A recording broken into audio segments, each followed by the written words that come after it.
Hello! It's me, Sofa. I'm making a video about a bunch of old projects well, one of them is old. I haven't worked on it in a while. And then the other I have worked on in recent time, just I haven't been working on it as much. But I'm gonna show the older one first, which was an Unreal game I was trying to make. And I'll explain what it was with the footage. I have some recorded. I'll show that in a bit. But anyways, if you're not really interested in this sort of thing, I wouldn't really recommend watching the video then. Just because it's gonna be boring. That's really the only reason. It's gonna be boring as hell for you. But anyways, enjoy. Here is the menu. It's very simple, I know. I don't even have an options. It's like my first menu I ever made, basically. At least I add controls in the bottom, so you at least know how to know what to press whenever you start. Not a lot of indie games do that. And the button makes a sound whenever you hover over it. Very nice. Anyways, let's not dwell on this too long, cause let's just get into the game. And here is the beginning. The starting room. Basically, this game was gonna be called, or is called, Everlasting, and it was going to be a liminal space kind of game. Now, I know what you're thinking from the vibe of this, you're probably thinking this was going to be like a horror game or something, and I mean, yes and no. I wasn't going strictly for horror, I was going for more just surreal, like kind of just weird atmosphere, if anything. And everyone I showed this to, though, said it would look spooky, and wasn't really my intention, but okay. Anyways, yeah, we've got this, small apartment room. We've got the, kind of spooky view outside, or I guess, what's a good word for it? Daunting? Weird? Just a weird view in general. Like, there's no sky or anything. Very liminal space sort of thing. This is the second room of the starting area. It's got this med kit and this, radio. I'm just gonna call it that for now.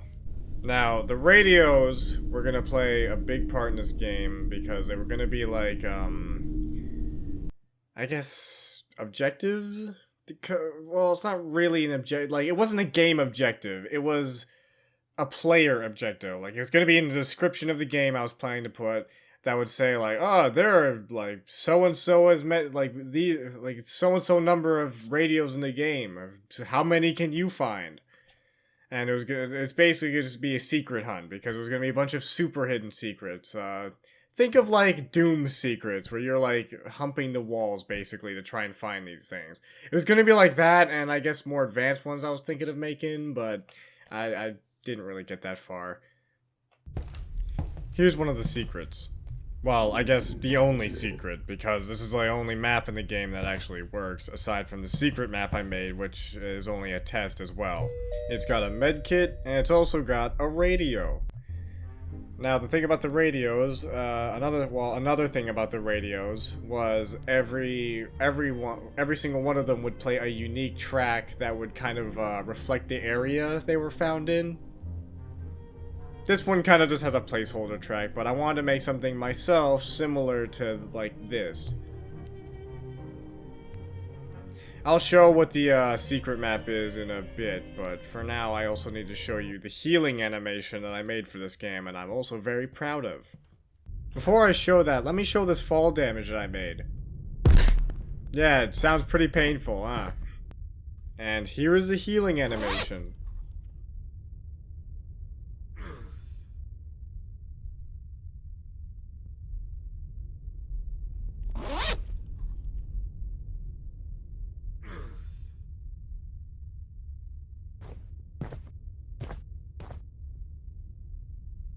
So here is the one and only, well, quote-unquote NPC in the game.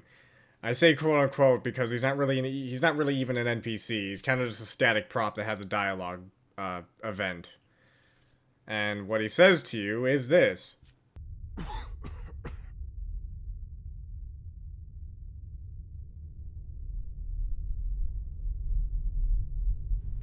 Now, the thing about the dialogue in this game, I was gonna have multiple, like, hidden NPCs throughout this game.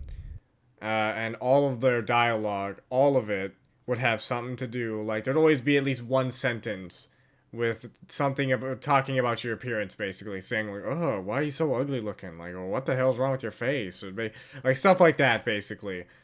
Or, on very rare occasions, they would call you Tuner. And it would only be, like, 2 or 3 characters in the game that would say that to you. Alright, through the secret door. Into the pool rooms. Yes, I know. It's really overused by this point. Well, actually, I made this before that whole thing, like, popped off. Or became popular, I should say. And I also made it not because it's scary. To me, the pool rooms give me a comfort feeling. Like, I look at the pool rooms, I go, damn, I would love to swim in that. Honestly. In fact, there is a radio in here, and it has a track that I think reflects this area perfectly well, in my opinion.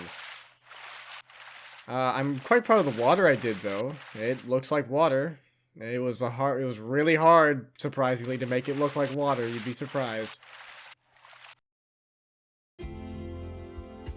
Now, when I was making this game's, like, I guess graphic style, when I was thinking of what I should do for it, I wanted to make, like, something that looked kind of old. I was going for, like, PS2 aesthetic. That's exactly what I was going. I was going for PS2, so not, like, super low poly, like PS1 and the dithered and all that. No, I was going for, like, that semi-realistic look that they had going.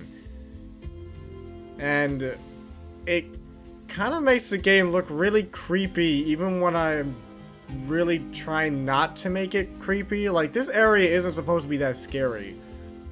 And I mean, I say that even though there was supposed to be something following you in here. It was gonna be like it was gonna be specifically only stalk you. Like, it'd never get close. It would never attack. It would just be there to instill paranoia in you. And it would always make sure to be, like, in an entryway, so you at least see it in, like, the next room or something you're trying to go to. But it'd always run away before you get close enough. Well, this was Everlasting. I'm gonna show you the next project I've been working on in recent time. But yeah, this is all I was really able to do so far. And will probably ever do. But maybe, who knows, maybe I'll come back at one point when I'm feeling up to it. Feeling like messing with Unreal Engine again.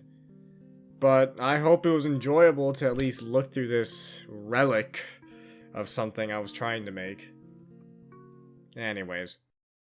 Alright, so this second project isn't exactly a game. I mean, it's more of a mod. It's a total conversion for Doom 2.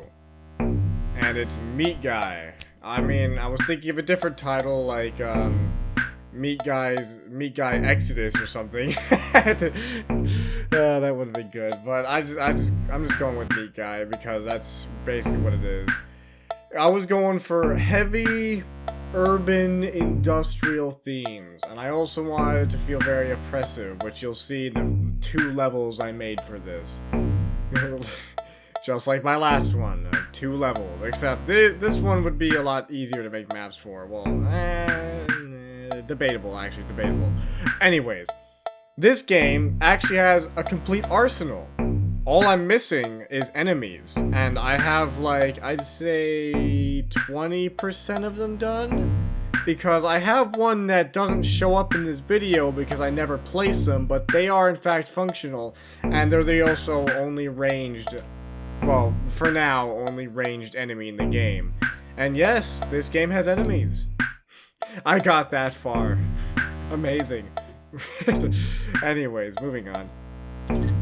I made sure to, you know, do different, how should I say, words and stuff for the menu. Just to be, I guess, unique or something. Well, I was also going for, like, a corporate theme and also meat theme, as you'll see with the difficulty settings here. Anyways, let me just show you some of the gameplay of this first starting areas. Or what's supposed to be the first 2 starting areas. So most enemies in this game are going to be robots. There's only like one enemy that isn't going to be a robot, and it's the shotgun guy, basically. It's the shotgun zombie equivalent. And they're gonna be scavengers. They're gonna be like humans. I was gonna have my friends do some lines for them. And be like, "Ah, I'll die you! What the fuck?" Basically, that's what they're gonna sound like.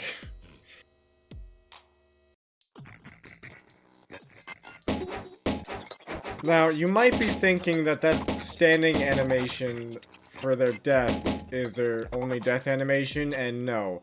It's their death animation for weak weapons. Like, it's specifically meant for, like, the melee, that they die like that, but I'll show in a bit that they actually have, like, an exploding animation should you, like, shoot them with a gun or something.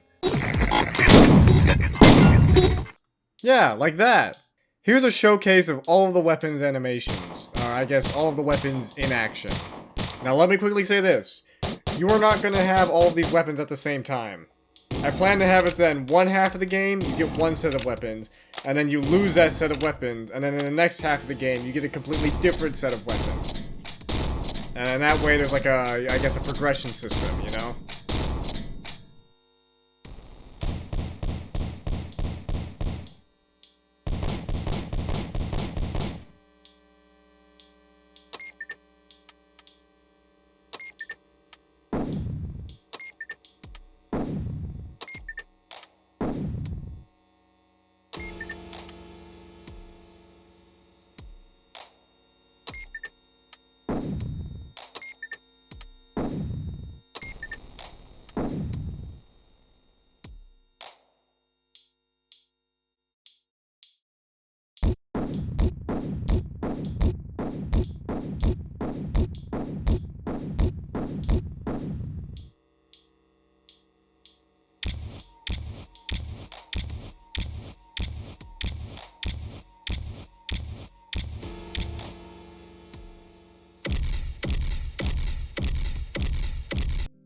Alright, well, those were the two projects I wanted to show.